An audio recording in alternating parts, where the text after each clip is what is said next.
In Room 7 of the Coptic Museum in Cairo, Codex II sits behind climate-controlled glass. Its papyrus leaves measure 32.5 centimeters tall. Access has required written approval from Egypt's Ministry of Antiquities since 1975. Inside those pages is the Apocryphon of John, a complete mechanical description of how souls are captured, stripped of memory, and recycled into new bodies. The text calls it a trap. It describes the trap as still running. Banned, buried, called heresy.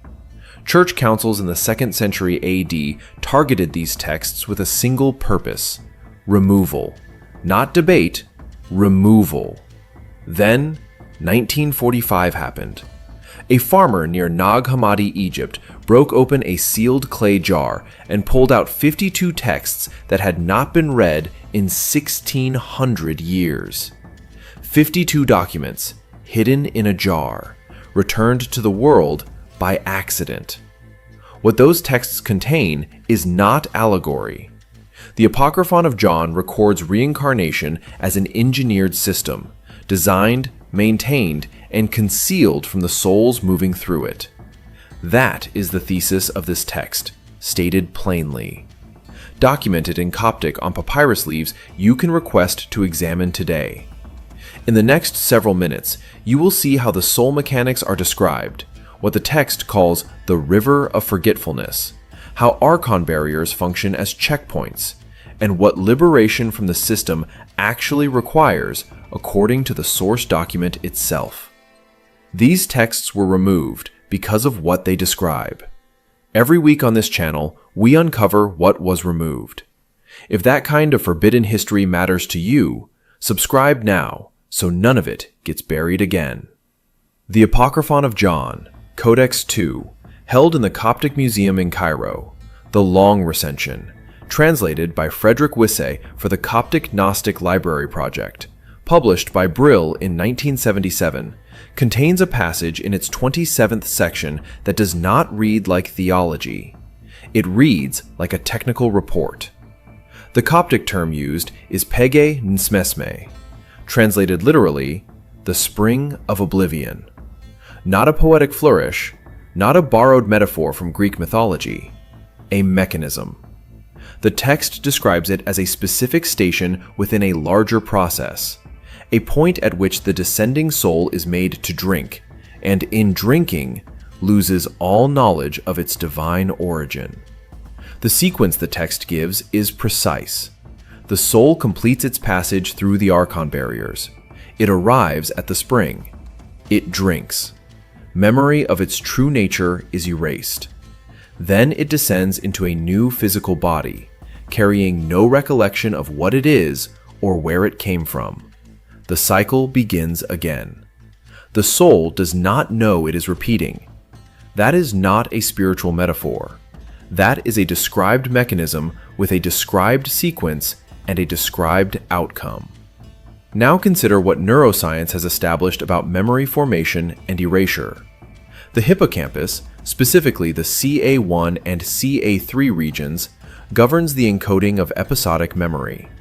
Targeted disruption of those regions during a critical consolidation window does not produce fuzzy recollection. It produces no recollection. The memory does not degrade, it simply does not form. The experience occurred. The record was never written.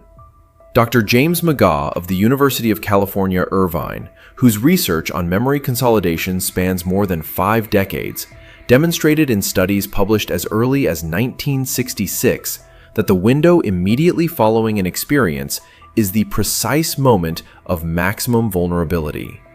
Disrupt the process at that window, and the event is gone. Not suppressed, gone.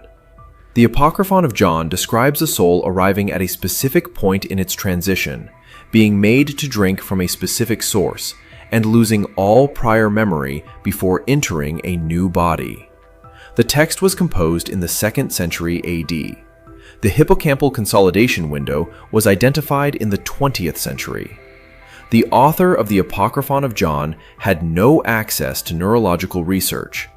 He had no microscope, no imaging technology, no model of the brain's memory architecture. Yet he maps the erasure to a discrete moment, a specific station, a mechanism that operates at a threshold, not gradually, not diffusely, but at a single defined point of passage.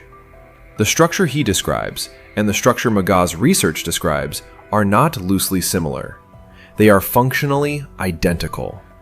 There is a word the text uses for what the soul forgets: its pneumatic origin, its spark. The Coptic carries the sense of a signal being cut rather than a candle being blown out. The source remains, the connection to it is severed. And the severed soul does not know the connection ever existed. That is the spring of oblivion, not a river in the underworld borrowed from Plato. A mechanism of disconnection, placed at a threshold, operated on a schedule, producing a specific and repeatable result. A soul that returns to matter, believing itself to be only matter. The text describes this not as tragedy, not as punishment, as engineering. And this is where it gets disturbing, because the Apocryphon of John does not stop at the spring. It names the one who built it. The Apocryphon of John, Codex 2. The manuscript lives at the Coptic Museum in Cairo, catalogued under the Nag Hammadi collection. The translation referenced here is Stephen Davies, published 2001, a direct rendering from the Coptic that strips away centuries of interpretive softening. What Davies found in that specific manuscript passage is not mythology. It reads like a technical briefing. The text names the architect, Yaldabaoth, and it describes what he built. Start with the word the Coptic uses for his subordinates, archon. Most translations render this as ruler, but the root carries something more precise than that. An archon in the ancient administrative world was not simply a king. An archon held a specific jurisdiction, a bounded territory, a warden with walls, not a sovereign with a throne. The distinction matters enormously, because the text is not describing a spiritual hierarchy of angels. It is describing a containment structure. Each archon holds a zone. Each zone has a function, and nothing moves between zones without passing through the warden. Now here is the detail Davies flags in that passage. Yaldabaoth does not know he is contained. He declares himself the only God. The text is explicit on this point. He believes the system he governs is the totality of reality, a closed system, sealed from the inside by a mind that cannot perceive its own boundary. That is not theology. That is systems architecture. The text then maps the structure. 7 archon layers, 7 jurisdictions stacked in sequence. And here is the impossible knowledge beat. The ancient cosmological model, the one that predates this text, running through Babylonian, Sumerian, and Egyptian traditions, placed 7 planetary spheres between Earth and the divine: Saturn, Jupiter, Mars, the Sun, Venus, Mercury, the Moon. 7 gates, 7 guardians, each one demanding a toll from the soul attempting to pass. The Apocryphon of John does not borrow this framework casually. It weaponizes it. The 7 spheres are not a ladder to heaven. They are the trap. Each layer is a warden. Each warden extracts something from the ascending soul: a memory, a capacity, a fragment of original identity, until what arrives at the boundary of the system is not what departed. He had no way to verify this architecture through empirical observation, yet he describes a closed-loop control mechanism with 7 sequential checkpoints, each performing a specific extraction function, governed by a central authority that believes itself to be the only authority. Now hold that structure against modern systems theory. A closed-loop control mechanism is defined by 3 features: a boundary that information cannot cross without transformation, internal nodes that process and redirect inputs, and a governing logic that operates without awareness of external systems. The Archon model in Codex 2 satisfies all 3 criteria, not metaphorically, structurally. Norbert Wiener, whose 1948 work Cybernetics established the formal vocabulary for closed-loop systems, described feedback architecture in terms that an apocryphon translator would recognize immediately. A system that monitors and corrects its own outputs to maintain internal equilibrium. A system that, by design, cannot reference anything outside itself. Wiener was writing about machines and organisms. The Apocryphon of John was writing about something else. But the architecture is identical. 17 centuries separate those two descriptions. The text came first. And this is where it gets disturbing, because Yaldabaoth's closed system does not merely trap. According to the next layer of the manuscript, it processes. It runs a cycle. And the Apocryphon names the specific rite that was designed to break it. The manuscript is not hidden. It sits in the British Library. Additional Manuscript 5114, the Askew Codex, acquired in 1785 from a private collector, publicly catalogued, rarely cited outside specialist circles. The text inside it is called Pistis Sophia. The passage in question comes from the third book of that text. The translator, working from the Greek and Coptic, is G.R.S. Mead, whose 1921 rendering remains the closest to the original language structure. What that passage describes should not exist in a document from the 3rd century. Begin with the Greek term at the center of the passage, mysterion. Standard translations give you mystery, but mysterion does not mean an unanswered question. It does not mean belief held without evidence. In the ritual context of the ancient Mediterranean world, a mysterion was a sealed initiation, a performed technical procedure. Entry was restricted. Sequence was mandatory. The procedure produced a specific result in the one who underwent it, or it did not work. That is the operational definition, not faith, function. In the Pistis Sophia passage, Jesus is speaking to his disciples. The text specifies the timeline, 11 years after the resurrection. Not days, not weeks. 11 years of instruction, culminating in this transmission. What he describes in that passage is a sequence of baptismal rites, layered, ordered, each one addressing a specific archon layer, each one functioning in the text's own language as a bypass code. That phrase is not an interpolation. The text itself uses language of passage and unlocking. The rite does not defeat the archon. It renders the soul unrecognizable to the archon's detection function. The warden cannot process what it cannot categorize. The soul moves through without extraction. Now consider what the text is actually claiming. It is claiming that the archon layers described in the Apocryphon of John, the 7 jurisdictions, each performing a specific extraction, have a countermeasure, a technical countermeasure, not prayer, not virtue, a performed sequence with a specific operational outcome. Here is the impossible knowledge beat.